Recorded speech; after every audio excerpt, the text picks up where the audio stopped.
Hey everyone, welcome to today's Explainer. So we're looking at a literally historic shift in the tech landscape today. Mark your calendars because July 9th, 2026 is officially going down in the books as the day the AI market just flipped. For years, right, the whole industry was completely obsessed with one single thing, chasing raw, unrestrained capabilities. It was this crazy race to build the absolute smartest model, no matter the cost. But on this specific day, the market plunged headfirst into a ruthless, high-stakes price war. The whole capability at all costs era? Yeah, that's over. We're officially in the era of cost efficiency. And it happened because of this. 3 frontier-class models dropped on the exact same day. Think about that for a second. The sheer volume, the unprecedented urgency of these simultaneous releases from OpenAI, xAI, and Meta. It's completely rewritten the enterprise playbook for the second half of the year. I mean, it's incredibly rare to see this level of coordinated disruption. It seriously changes everything about how businesses are going to deploy AI moving forward. All right, let's look at Act 1, the pricing matrix, starting OpenAI and Grok. This is where we're seeing that first major market shift, the total death of that flat, one-size-fits-all pricing, which is now being replaced by these really complex, multi-tiered enterprise routing matrices. Okay, let's dive into this. OpenAI just rolled out the GPT 5.6 family, and they are bringing a highly explicit 3-tier strategy. Up at the top, you've got Soul. This is for your absolute hardest reasoning tasks, sitting at $5 per million input tokens. But honestly, the real story here is in the middle and bottom tiers. So you have Terra, right?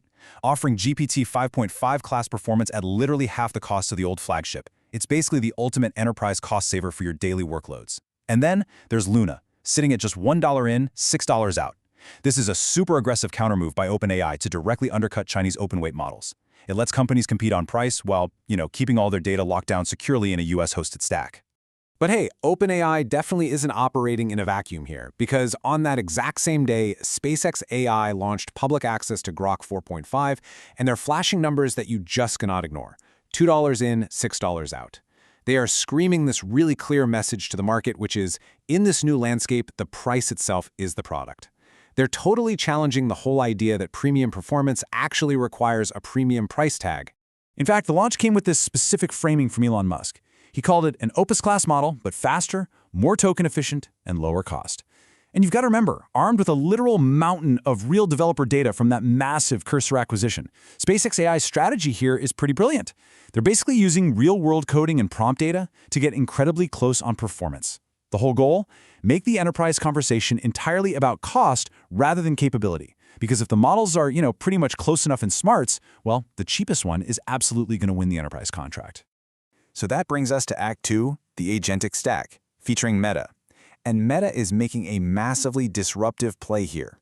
Historically, they've kept their most capable models locked up tight inside their own consumer products. But today, they're finally opening up their developer API to the broader enterprise world. And with Muse Spark 1.1, they are bringing a massive arsenal to the table. We're talking a colossal 1 million token context window, active context management, multi-agent orchestration, and get this, automated computer use. Meta isn't just handing you a model. They're offering a complete agentic stack built to execute really complex multi-step workflows. But there's one glaring missing piece right now. They actually haven't published their API token pricing yet. And until those numbers drop, enterprise developers literally can't calculate their ROI. So it leaves all these major routing decisions stuck in a total holding pattern. All right, moving on to Act 3, ecosystem ripple effects. Look, a massive single-day convergence like this, it doesn't happen without sending absolute shockwaves through the rest of the tech industry. It touches every single player in the space. The really crucial point to watch is how the other tech giants are reacting to all this. On one side, you've got Google. Gemini 3.5 Pro is now basically the sole anticipated frontier model lagging behind, still just stuck in enterprise preview.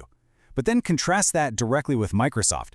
They are aggressively routing their production workloads in stuff like Outlook and Excel away from expensive third-party models and onto their own internal MAI or Microsoft AI models purely to cut costs.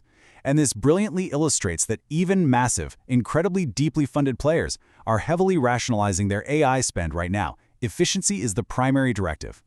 And this software price war is directly forcing major hardware shifts too. For instance, DeepSeek is already in the early stages of this in-house inference chip project, just to lower their own serving costs.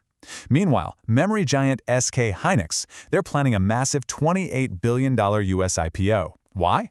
Well, because inference compute, the actual hardware required to run and serve these models to millions of people every day, is scaling up exponentially faster than the hardware used to just train them. The real bottleneck has entirely shifted from the training cluster straight to the production server. Which leaves us with probably the most provocative financial reality on the board right now. Where will your enterprise routing decisions land? Think about it. The days of just blindly defaulting to the biggest, most expensive flagship model are totally over. Your AI strategy now? It's firmly about financial auditing and dynamic workload routing. You've got to match the exact right model to the exact right task. So, look closely at your pipelines. Are you overpaying for performance you don't actually need? Thanks so much for exploring this with me today in this explainer, and definitely keep a close eye on those models.